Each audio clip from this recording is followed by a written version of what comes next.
Nggak paham aku, maksudmu kenapa kamu ditangkap polisi? Iyo, kemarin sore, Mem. Lah kenapa ditangkap polisi, Dok? Kemarin sore itu aku belanja di Patkai.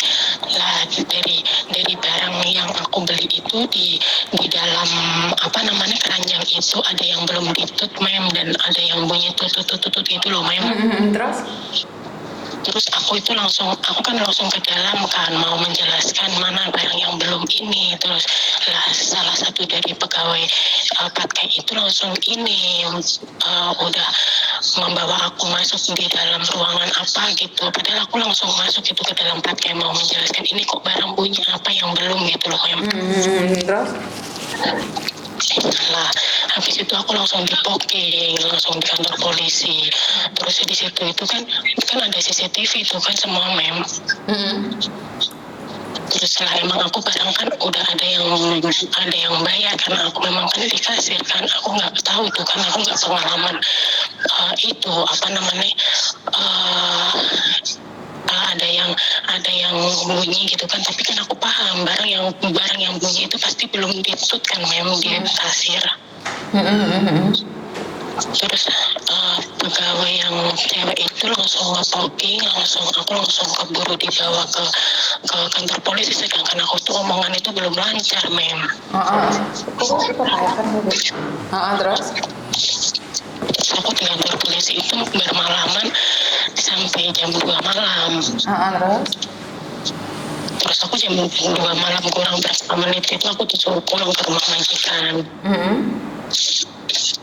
Nah setelah ini aku kan pulang dari malam ini, terus majikanku pagi itu kan keluar dari rumah kan.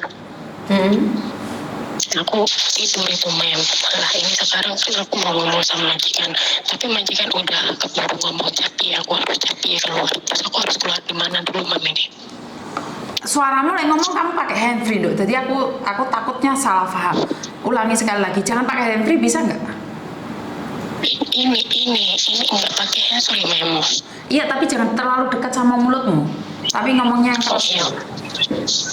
Iya, terus ini, Mem, apa namanya, majikanku udah keburu pulang kan, ini aku mau ngomong, tapi dia udah keburu ngomong, aku disuruh capi. Iya, berarti kan kamu dituduh mencuri dan majikan nggak mau ikut campur. Dan akhirnya kamu disuruh pulang agent, bener nggak? Iya, ini aku udah beres-beres sih, tapi... Oke, terus kamu di agent suruh ngapain? Karena agentmu bilangnya apa? Agent belum ngomong sama sekali, aku belum masuk agent ini, Mem. Lah posisimu di mana sekarang? Ini sekarang aku nunggu majikan ngecek dulu, aku takut ada apa-apa, aku suruh ngecek barang yang mau aku bawa pergi ini, kalau udah oke, aku udah bawa pergi, Mem. Ya udah, gini aja, aku punya nomor, mungkin tak sih dulu. Kamu pulang dulu ke agentmu, ada apa dan bagaimana kamu ngobrol sama aku? Pokoknya aku ini buat landasan, maksudnya aku nggak jagain Mem Yuni, cuman aku suatu saat butuh bantuan Mem Yuni, nggak apa-apa gitu ya, Mem, ya? Iya, nggak apa-apa sayang, nggak apa-apa. Sekarang penting kamu, tapi sekarang ini kamu tahu kan kalau kamu salah. Iya, Mem, ya tahu, makanya aku juga nggak mau. Oke, ya udah, ntar hubungi aku lagi ya. Iya, Mem, soalnya besok pagi jam 6 itu aku masih ke kantor polisi, Mem. Nggak apa-apa, lanjutkan aja pemeriksaannya. Iya. Ada yang lain lagi? Aku kan belum pernah nih, Mem, maksudnya kan pengalamanku kan nggak sampai kayak gini, aku kan nggak ngerti karena belum pernah sama sekali. Nah, kira-kira ini kalau di kantor polisi berapa, Mem? Ya nggak apa-apa, kamu setidaknya kantor polisi bawa uang 1.000 atau 2.000, Dok, karena harus naruh uang jaminan. Udah deh. Oke, nggak apa-apa, ikutin prosedurnya aja, ntar kamu cari aku. Oke, Mem, makasih banyak ya, Mem, aku turun dulu ya. Oke, nggak ada masalah. Makasih banyak, Mem, Assalamualaikum. Bye-bye. Oke, ini pengalaman terbaru buat kalian semua. Ini kenapa saya selalu cerewet mengingatkan kalian semua, kenapa saya selalu ngomong sama kalian semua, hati-hati dan hati-hati, hati-hati dan hati-hati. Kenapa sih, Miss, hati-hati? Iya dong, Mbak, gimana kalian gak hati-hati nih? Banyak sekali terjadi sesuatu di luar sana. Apa sih, Miss? Ya, jangan belanja sambil ngobrol, jangan belanja sambil mikirin yang lainnya, fokus belanja. Jadi kan nggak mungkin semuanya sudah ditut, ada satu yang nggak ditut. Jadi kan kalian harus teliti juga gitu loh. Jadi kalau kalian sudah tahu nih belum dibayar, ngomong aja, lo ini kok belum ditut sih, bener nggak sih Miss Yuni ngomong kayak gitu. Jadi buat teman-teman sebenarnya lebih berhati-hati, jangan percaya sama orang lain, percaya pada dirinya sendiri, mencoba yang terbaik untuk dirinya sendiri. Dan itu pun kadang-kadang kita masih keliru Mbak, apalagi percaya dengan orang lain. Dan masalah pencurian di Hong Kong ini sangat ketat sekali ya. Jadi kalau kamu berani mencuri di luar sana, terus pekerjaannya nggak bagus, majikan akan nginterminate kamu hari itu juga. Nah dari beberapa kejadian yang mencuri, kayak mbaknya dulu itu pernah mencuri ayam yang kotos-kotos itu, karena majikannya maafan banget dan dia tidak bisa cari pembantu lagi, karena itu dipertahankan mbaknya. Tapi mbaknya juga nggak kuat tinggal di situ. Jadi ini adalah apa ya? Kalau majikannya butuh dan masih mau kalian itu masih mending, Pak. Tapi kalau majikannya yang nggak mau sama kalian, terus kalian diinterminate di saat kejadian seperti itu. Karena ini mencurinya bukan di rumah ya, mencurinya di supermarket atau di tempat lain. Ada sih beberapa mbaknya itu yang mencuri tapi masih diampuni majikan. Tapi kan tidak semua majikan. Saya mohon banget, fahami maksud saya, fahami maksud hati saya.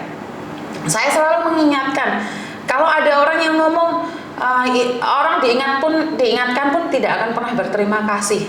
Ya nggak apa-apa mereka tidak berterima kasih. Ya bagi yang mendengarkan dan apa yang saya berikan ini bermanfaat, ya semoga bermanfaat. Tapi bagi kalian yang merasa ini tidak bermanfaat juga apa? Nggak apa-apa, ya nggak apa-apa.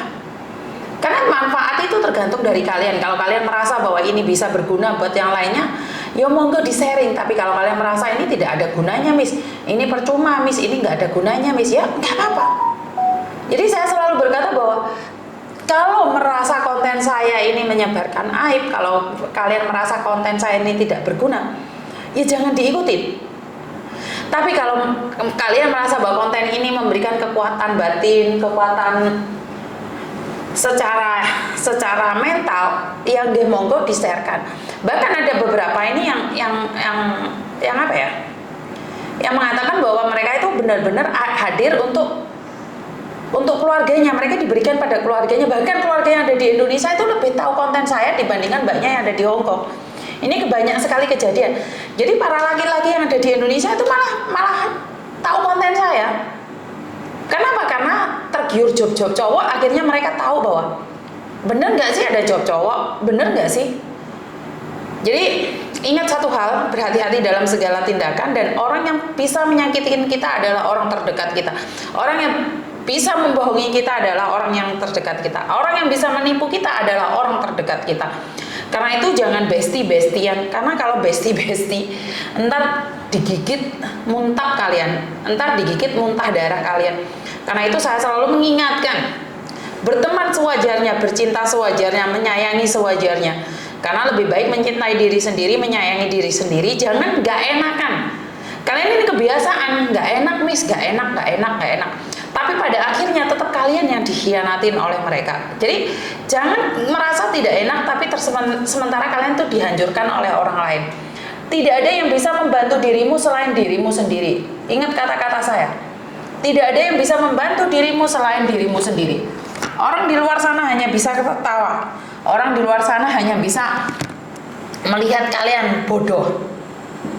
Jadi kalau orang lain tidak menghargai kalian, ya kalian harus menghargai diri kalian sendiri. Jadi ini semua pulang pada kalian semua ya. Kalau Miss Yuni sih monggo kerso. Saya tidak akan pernah lelah untuk mengingatkan.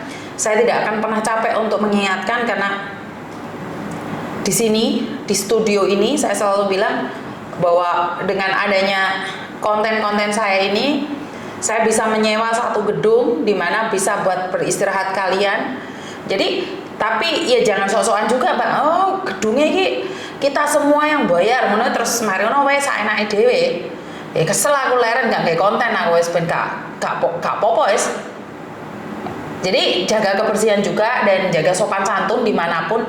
Kalaupun bebas ya, kalau nggak jaga sopan santun kan sama aja saya tetap ditendang oleh orang-orang yang tidak menyukai kehadiran saya. Jadi buat teman-teman, terima kasih sekali dukungannya, dan kurang lebihnya saya minta maaf. Tidak ada gading yang tidak retak, begitu juga dengan saya.